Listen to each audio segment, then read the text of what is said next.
ಸಾಲುಮರದ ತಿಮ್ಮಕ್ಕ ಅವ್ರನ್ನ ಕರ್ಕೊಂಡು ಒಂದು ರೀತಿ ಅಪೂರ್ಣವಾದಂಥ ನಿಮ್ಮ ಒಂದು ಸಾಧನೆ ಇದ್ರ ಬಗ್ಗೆ ನಿಮ್ಮ ಮಾತು.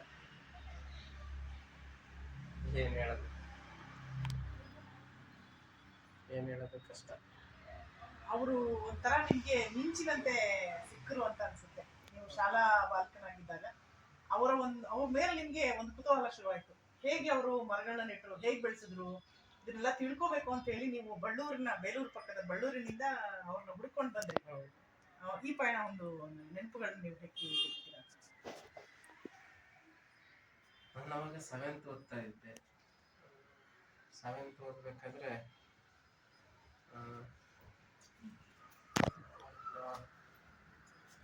ಒಂದು ಸಂದರ್ಶನ ಬಂದಿತ್ತು.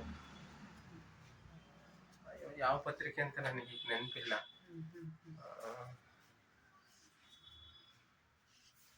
ಎಲ್ಲಿದ್ದಾರೆ, ಯಾವ ಊರು, ನೋಡ್ಲೇಬೇಕು ಅಂತ ಹೇಳಿ ಹೌದು. ಫಸ್ಟ್ ಅಂದ್ರೆ ಸರಿಯಾಗಿ ಮಾಹಿತಿನೇ ಇರ್ಲಿಲ್ಲ ಅವ್ರು ಎಲ್ಲಿದ್ದಾರೆ ಅಂತ, ವಾಸಸ್ಥಳ ಯಾವ್ದು ಅಂತ.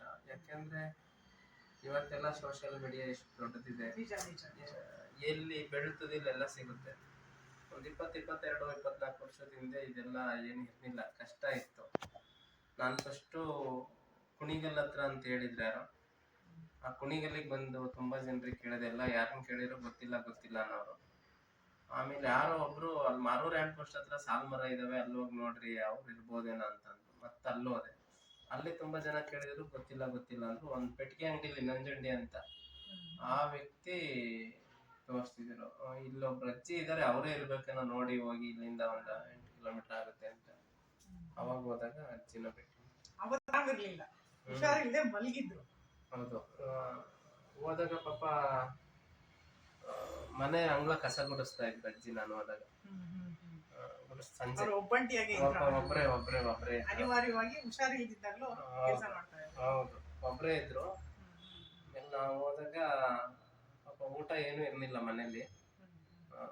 ಅವಲಕ್ಕಿ ನೆನೆಸ್ಬಿಟ್ಟು ಅದನ್ನ ನೀರ್ ತೆಗೆದು ಬೆಲ್ಲ ಚೆಚ್ಚಿ ಹಾಕಿ ಕೊಟ್ಟಿದ್ರು ನನಗೆ ತಿನ್ನಕ್ಕೆ. ಅದು ನನಗೂ ತುಂಬಾ ಹೊಟ್ಟೆ ಹಸ್ತಿತ್ತು. ಅದನ್ನ ಕೇಳಕ್ ಆಗ್ತಾ ಇರ್ಲಿಲ್ಲ, ಯಾಕಂದ್ರೆ ಸ್ಪಷ್ಟವಾಗಿದ್ದಲ್ವಾ. ನಾನ್ ಕೇಳದೇನೆ ಅವರು ಸಿಹಿ ಕೊಟ್ಟಿದ್ರು. ನಂತರ ಮತ್ತೆ ಅವರ ಒಡನಾಟ ಹೇಗಿತ್ತು? ಅಂದ್ರೆ ನಿಮ್ಮನ್ನ ಅವ್ರು ಹೇಗ್ ರಿಸೀವ್ ಮಾಡಿದ್ರು? ಯಾಕಂದ್ರೆ ನೀವೊಬ್ರು ಚಿಕ್ಕ ಹುಡುಗ, ಅವರು ತುಂಬಾ ಹಿರಿಯರು, ಅವ್ರದ್ದೇ ಆದಂತ ಒಂದು ಸವಾಲುಗಳ ನಡುವೆ ಅವರು ಜೀವನ ಮಾಡ್ತಾ ಇದ್ರು. ನಿಮ್ಮನ್ನ ಹೇಗೆ ಅವರು ಸ್ಪಂದನೆಯನ್ನ ಮಾಡಿದ್ರು? ಅವತ್ ಬಂದ್ವಿ, ಮಾತಾಡ್ಸ್ಕೊಂಡು ನಾನು ಊರಿಗೆ ಹೋದೆ. ಊರಿಗೆ ಹೋದ್ಮೇಲೆ ಮತ್ತೆ 1 ವಾರ ಬಿಟ್ಟು ಬಾ ಅಂತ ಹೇಳಿ ಕಳಿಸಿದ್ರು ಅವ್ರು ನನಗೆ. ಮತ್ತೆ ಬಂದೆ. ಅವಾಗ ಅವರು ನಾನು ನಿಮ್ಮೂರಿಗೆ ಬರ್ತೀನಿ ಅಂತ ಅಂದ್ರು. ಅವಾಗ ಬೇಲೂರಿಗೆ ಕರ್ಕೊಂಡು ಹೋದ್ವಿ. ಬಹಳ ವಿಪರ್ಯಾಸ ಅದು. ಆ ಘಟನೆ ಮರೆಯಕ್ ಆಗದೇ ಇಲ್ಲ. ಯಾಕಂದ್ರೆ ಅಜ್ಜಿಗೆ ಫಸ್ಟ್ ಬೇಲೂರಿಗೆ ಬಂದಿದ್ದು ಇಲ್ಲಿಂದ ಹುಲಿಕಲ್ಲಿಂದ ಹೊರಟಾಗ್ಲೇ 6:30-7 ಗಂಟೆ ಆಗಿತ್ತು ಸಂಜೆ. ಅಲ್ಲಿಂದ ಕುದೂರಿಗೆ ಹೋದ್ವಿ ಒಂದು ಬಸ್ಸಲ್ಲಿ. ಅಲ್ಲಿಂದ ಒಂದು ಆಟೋದಲ್ಲಿ ಮಾರೂರ್ ಹ್ಯಾಂಡ್ ಪೋಸ್ಟಿಗೆ ಹೋಗಿ, ಅಲ್ಲಿಂದ ಬಸ್ ಹತ್ಕೊಂಡು ಒಂದು ಕುಣಿಗಲ್ಲಿಗೆ ಹೋಗಿ, ಕುಣಿಗಲ್ಲಿಂದ ಬೇಲೂರು ಬಸ್ ಹತ್ತಿದ್ವಿ. ರಾತ್ರಿ ಮನೆಗೆ ಹೋಗೋ ತನಕ 11:30-11:45 ತನಕ ದಾಟಿತ್ತು ಟೈಮು. ಮತ್ತೆ ಅವ್ರ ಕೊನೆ ಪಯಣ ಕೂಡ ಅದೇ ಟೈಮ್ ಆಗಿತ್ತು. ಅಲ್ಲಿಂದ 6:30-7 ಗಂಟೆ ಆಗಿತ್ತು. ಮತ್ತೆ ಅವ್ರದ್ದು ದೇಹ ತಗೊಂಡು ಹೋಗುವಾಗ, ಬೇಲೂರಿಗೆ ಹೊರಟಾಗ ತಗೊಂಡು ಹೋಗುವಾಗ ಸೇಮ್ ಟೈಮ್ ಇತ್ತು ನೋಡಿ. 7 ಗಂಟೆನೆ ಹುಲಿಕಲ್ಲಿಂದ ಮತ್ತೆ ಬೇಲೂರಿಗೆ ಹೊರಟಾಗ ಅವತ್ತು ದೇಹ ತಗೊಂಡು ಹೋಗುವಾಗ ಅಜ್ಜಿದು. ಮತ್ತೆ ಜನ ಅಲ್ಲಿ ಚನ್ನರಾಯಪಟ್ಟಣ ಅಲ್ಲಲ್ಲಿ ಜನ ತುಂಬಾ ನುಗ್ಲು ತಡೆದು ಮತ್ತೆ ಮನೆ ಮುಟ್ಟೋ ಅಷ್ಟರೊಳಗೆ ಅದೇ ಸೇಮ್ ಟೈಮ್ ಆಗಿತ್ತು. ಸೇಮ್ ರಾತ್ರಿ. ಅವ್ರಿಗೆ 22-24 ವರ್ಷದಿಂದ ಯಾವ ಟೈಮಲ್ಲಿ ಬಂದಿದ್ರು, ಅವ್ರು ಹೋದ್ಮೇಲೂ ಅದೇ ಟೈಮಲ್ಲಿ ಬಂದ್ರು ಮತ್ತೆ ಬಳ್ಳೂರಿಗೆ. ಉಮೇಶ್ ಅಥವಾ ಬಳ್ಳೂರು ಉಮೇಶ್ ಅಂದ್ರೆ ನಮ್ಗೆಲ್ಲ ನೆನಪಾಗೋದು ಸಾಲು ಮರದ ತಿಮ್ಮಕ್ಕ ಅವ್ರು ಏನಿದ್ದಾರೆ, ವೃಕ್ಷ ಮಾತೆಯವರು, ಅವರ ಸಾಕು ಪುತ್ರ, ದತ್ತು ಪುತ್ರ ಅನ್ನುವಂತ ವ್ಯಕ್ತಿ. ಸಾಮಾನ್ಯವಾಗಿ ಒಂದು ಸರ್ಕಾರಿ ಶಾಲೆಯಲ್ಲಿ ಓದ್ತಾ ಇದ್ದಂತಹ ಒಂದು ಚಿಕ್ಕ ಹುಡುಗ ಕುತೂಹಲದಿಂದ ಯಾರು ಇವರು, ಹೇಗೆ ಮರ ನೆಟ್ಟರು, ಮರ ಬೆಳೆಸಿದ್ರು, ಹೇಗೆ ಇಷ್ಟು ದೊಡ್ಡ ಕೆಲಸ ಮಾಡಿದ್ರು ಅನ್ನೋ ಒಂದು ಕುತೂಹಲದಿಂದ ಅವ್ರನ್ನ ಹುಡುಕೊಂಡು ಹೊರಡ್ತಾರೆ. ಹುಡುಕಿ ಕೊನೆಗೆ ಅವ್ರನ್ನ ನೋಡ್ತಾರೆ, ಅವ್ರನ್ನ ತುಂಬಾ ಆತ್ಮೀಯರಾಗ್ತಾರೆ. ಯಾಕಂದ್ರೆ ಅವ್ರು ಓದ ಸಂದರ್ಭದಲ್ಲಿ ಅವ್ರಿಗೆ ಹುಷಾರಿರಲ್ಲ, ಸಾಲುಮರದ ತಿಮ್ಮಕ್ಕ ಅವ್ರಿಗೆ ಹುಷಾರಿರೋದಿಲ್ಲ. ಅವ್ರನ್ನ ಕರ್ಕೊಂಡು ಅವ್ರ ಊರಿಗೂ ಬರ್ತಾರೆ. ಹೀಗೆ ಅವರ ಇಬ್ಬರ ಒಂದು ಸಂಪರ್ಕ ಏನಾಗುತ್ತೆ, ಸಂಬಂಧ ಬೆಳೀತಾ ಹೋಗುತ್ತೆ. ಅವರು ನನ್ನ ಮಗನೇ ಆಗ್ಬೇಕು ನೀನು ಅಂತ ಅವರ ಒತ್ತಾಸೆಯನ್ನ ಹೇಳ್ತಾರೆ. ಹೇಳಿದ್ಮೇಲೆ ಇವ್ರನ್ನ ಅವ್ರೇನು ಹೇಗ್ ನೋಡ್ತಾ ಇರ್ತಾರೆ ಅಂದ್ರೆ ತುಂಬಾ ದೊಡ್ಡ ಆದರ್ಶವಾಗಿ ನೋಡ್ತಾ ಇರ್ತಾರೆ. ಇವ್ರಂಗೆ ನಾನು ಆಗ್ಬೇಕು, ಇವ್ರಂಗೆ ಮರ ನೆಡ್ಬೇಕು ಅಂತ ಉಮೇಶ್ ಮೊದಲನೇ ಸಲ ನನಗೆ ಸಿಕ್ಕಾಗ್ಲೂ ಕೂಡ ರಸ್ತೆ ಬದಿಯಲ್ಲಿ ಒಂದಷ್ಟು ಯುವಕರನ್ನ ಸೇರಿಸ್ಕೊಂಡು, ಆಟೋ ಡ್ರೈವರ್ಸ್ನ ಸೇರಿಸ್ಕೊಂಡು, ಒಂದು ಸಾಕಷ್ಟು ಗಿಡಗಳನ್ನ ಇಟ್ಕೊಂಡು ರಸ್ತೆ ಬದಿಯಲ್ಲಿ ಬೇಲೂರು ಮತ್ತು ಚಿಕ್ಕಮಗಳೂರು ಜಿಲ್ಲೆಯ ನಡುವಿನ ರಸ್ತೆ ಏನಿದೆ ಆ ಹೈವೇಯಲ್ಲಿ ನನಗೆ ಸಿಕ್ಕಿದ್ರು.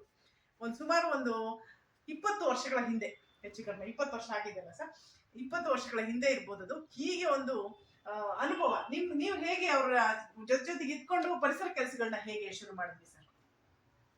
ನಾನು ಅಜ್ಜಿ ಜೊತೆ ಬರಕ್ಕೆ ಮೂಲ ಕಾರಣನೇ ಅಜ್ಜಿ ಗಿಡ ನೆಡೋದು ಅಜ್ಜಿ ನೋಡಿ ಶುರು ಮಾಡಿದ್ದು ಚಿಕ್ಕ ಹುಡುಗನಲ್ಲಿ. ಅಜ್ಜಿ ಸೇವೆ ಜೊತೆಗೆ ನಾನು ಈ ಕೆಲಸವನ್ನ ನಿಲ್ಲಿಸ್ಲಿಲ್ಲ. ನನ್ನ ಉದ್ದೇಶ ದಿನ ಒಂದು ಗಿಡ ನೆಡಬೇಕು ಅಂತ. ಆಗಿಂದ 7th ಇಂದ ಪ್ರತಿದಿನ ನಾನು ಬದುಕಿದ್ದೀನಿ ಅಂದ್ರೆ ಪ್ರಕೃತಿಗೆ ಒಂದು ಋಣ ತೀರಿಸ್ಲಿಕ್ಕೋಸ್ಕರ ಒಂದು ಗಿಡ ನೆಡಬೇಕು ಅಂತ ದಿನ ಒಂದು ಗಿಡ ನೆಡ್ತಾ ಇದ್ದೆ ಅವಾಗ ನಾನು. ಆಮೇಲೆ ಅಜ್ಜಿ ಜೊತೆ ಬಂದ್ಮೇಲೆ ನಂಗೆ ದಿನ ನೆಡ್ಲಿಕ್ಕೆ ಆಗ್ಲಿಲ್ಲ. ಅವಾಗ 365 ದಿನಕ್ಕೆ ವರ್ಷಕ್ಕೆ ಜೂನ್ ಜುಲೈಲಿ ಒಂದ್ಸರಿ 1,000, 2,000, 3,000 ಈ ತರ ಗಿಡಗಳನ್ನ ನೆಟ್ಟು ಅವನ್ನ ಸಂರಕ್ಷಣೆ ಮಾಡೋಂಥದ್ದು ಮಾಡಿದೆ.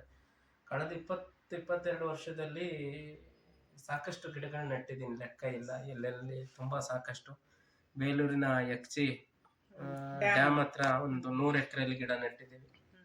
ಆಮೇಲೆ ಬೆಟ್ಟ ಗುಡ್ಡಗಳು, ಶಾಲಾ ಮೈದಾನಗಳು, ಸರ್ಕಾರಿ ಕಚೇರಿಗಳು, ಬೇಲೂರಿನ ಸರ್ಕಾರಿ ಕಚೇರಿಗಳಲ್ಲೂ ಸಹ ನಿಮ್ಮ ಕೆಲಸವನ್ನ ನಾನು ಗಮನಿಸಿದೆ. ಹೀಗೆ ಒಂದು ಗಿಡ ನೆಡ್ತಾ ನೀವು ತೆರೆದುಕೊಂಡ ದಾರಿ ತುಂಬಾ ದೊಡ್ಡದು. ಯಾಕಂದ್ರೆ ಅಂತಾರಾಷ್ಟ್ರೀಯ ಕಾರ್ಯಕ್ರಮಗಳನ್ನ ಬೇಲೂರಿನಲ್ಲಿ ಮಾಡಿಸಿದ್ರಿ. ಮೋನಿಕಾ ಅವ್ರನ್ನ ಕರೆಸಿ, ನೀವು ಮೇನಕಾ ಗಾಂಧಿ ಅವ್ರನ್ನ ಕರೆಸಿದ್ರಿ, ಅವ್ರನ್ನ ಕರೆಸಿ ಕೆಲಸ ಕಾರ್ಯಗಳನ್ನ ಮಾಡಿದ್ರಿ. ಈ ಒಂದು ನಿಮ್ಮ ಒಂದು ದಿಕ್ಕನ್ನ ಅವ್ರು ಹೇಗೆ ಬದಲಾಯಿಸಿದ್ರು ಸಾಲು ಮರದ ತಿಮ್ಮಕ್ಕನವರು? ಅವರಿಗೆ ನಾನು ಗಿಡ ನೆಡ್ತಿದ್ದೀನಿ ಅಂದಿದ್ದೆ ಬಹಳ ಸಂತೋಷ ಆಯ್ತು.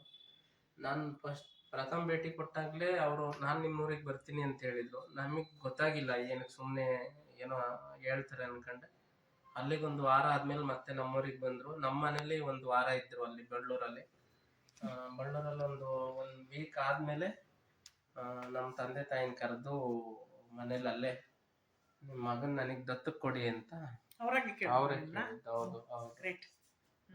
ಅವಾಗ ನಾನು ಒಬ್ನೇ ಮಗ ಇದ್ದಿದ್ದು. ನನ್ನ ತಂಗಿ ಒಬ್ರು, ಅವ್ರೇನು ಯೋಚನೆ ಮಾಡಲೇ ಇಲ್ಲ. ಮತ್ತೆ ಸರಿ ಆಯ್ತು ಅಂತ ಹೇಳಿ ಅಲ್ಲೇ ಊರಲ್ಲೇ ನಮ್ಮ ಮನೇಲಿ ಹಿಂದೂ ಸಂಪ್ರದಾಯದ ಪ್ರಕಾರ ದತ್ತು ಸ್ವೀಕಾರವನ್ನು ಮಾಡಿದ್ರು.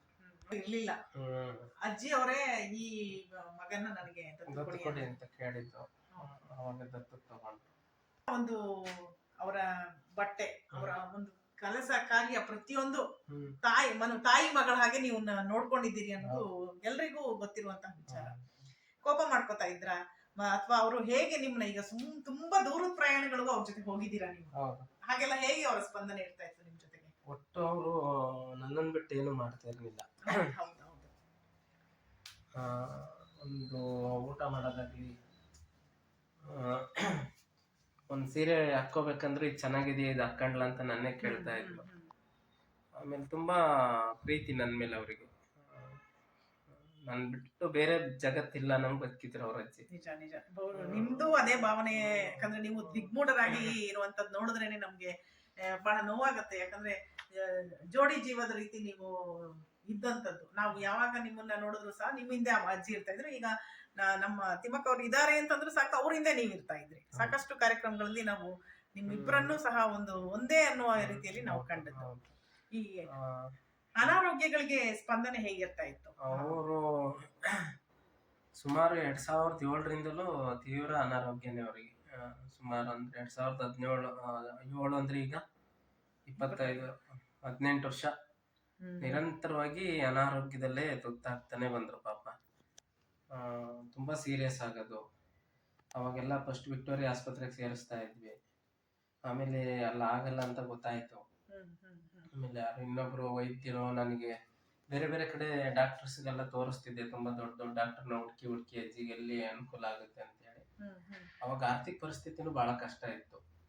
ಇವಾಗಿನ ತರ ಏನಿಲ್ಲ, ಅವಾಗ ತುಂಬಾ ಕಷ್ಟ. ಆ ಸಂದರ್ಭದಲ್ಲಿ ಯೋಗೇಶ್ ಅಂತ ಹೇಳಿ ಒಬ್ರು ಡಾಕ್ಟರ್, ಸ್ಕಿನ್ ಡಾಕ್ಟರ್, ಅವ್ರಿಗೂ ತೋರಿಸ್ತಿದ್ದು ಅಜ್ಜಿನ. ಕೋರಮಂಗಲದ ಹತ್ರ ಅವರು ಗುಬ್ಬಿ ಅವರೇ ಅವರು. ಆಮೇಲೆ ಪರಿಚಯ ಆಯ್ತು, ನಾವು ಗುಬ್ಬಿಯವರೇ ಅಜ್ಜಿ ನಿಮ್ಮ ತಾಲೂಕವ್ರೆ ಅಂತ. ಅವ್ರು ನನಗೆ ಹೇಳಿದ್ರು, ನೀನು ವಿಕ್ಟೋರಿಯಾದಲ್ಲೇ ತೋರಿಸಿರೋ ಅಜ್ಜಿಗೆ ಕಷ್ಟ ಆಗ್ತಾ ಇಲ್ಲ, ಯಾವ್ದಾದ್ರು ದೊಡ್ಡ ಆಸ್ಪತ್ರೆ, ಒಳ್ಳೆ ಪ್ರೈವೇಟ್ ಆಸ್ಪತ್ರೆ ನೋಡ್ಬೇಕು ಅಂತ. ಸರ್ ನೀವೇ ಹೇಳಿ, ನಂಗೆ ಅಷ್ಟು ಗೊತ್ತಾಗಲ್ಲ ಅಂತ ಹೇಳಿದೆ. ಅವಾಗ ಅವರು ನನಗೆ ಅಪೋಲೋ ಆಸ್ಪತ್ರೆ ಪರಿಚಯ ಮಾಡಿಸ್ಕೊಟ್ರು. ಅವಾಗ 2013-14 ಅಲ್ಲೇ ಅಪೋಲೋ ಅಲ್ಲೇ ತೋರಿಸಿದ್ದು ಪೂರ್ತಿ. ತುಂಬಾ ತುಂಬಾ ಕಷ್ಟಪಟ್ರು ಅಜ್ಜಿ ಹೆಲ್ತ್ ವಿಷಯದಲ್ಲಿ, ಆದ್ರೂ ಚೇತರಿಸ್ಕೊಳೋರು. ತುಂಬಾ ಇನ್ನೇನ್ ಮುಗ್ದೇ ಹೋಯ್ತು ಅನ್ನೋಗ್ಲು ಮತ್ತೆ ಎದ್ ನಿಲ್ಲೋರು ಅವ್ರು. ಅಯ್ಯೋ ಗಟ್ಟಿ ಜೀವ. ಮತ್ತೆ ಜನಗಳಿಗೆ ಏನು ಒಳ್ಳೇದ್ ಮಾಡಿದ್ರು, ಆ ಒಂದು ಪುಣ್ಯ ಅವ್ರ ಜೊತೆಗಿತ್ತು ಅನ್ನೋದನ್ನ ನಾವು ನೋಡ್ಬೋದು. 2020 ಬಿದ್ರು ಅವರು. ಬಿದ್ದಾಗ ಸೊಂಟದ್ದು ಹಿಪ್ ಜಾಯಿಂಟ್ ಫ್ರಾಕ್ಚರ್ ಆಯ್ತು. ಅದು 109ನೇ ವರ್ಷದಲ್ಲೇ ಅವ್ರಿಗೆ ಸರ್ಜರಿ ಆಯ್ತು. ಅದು ಹೆದರ್ಸಿದ್ರಲ್ಲ, ಬಹಳ ಧೈರ್ಯದಿಂದ ಹೆದರ್ಸಿದ್ರು. ಆಗಲ್ಲ ಅಂದಿದ್ರು ಡಾಕ್ಟರ್, ಆದ್ರೂ ಮಾಡಿದ್ರು.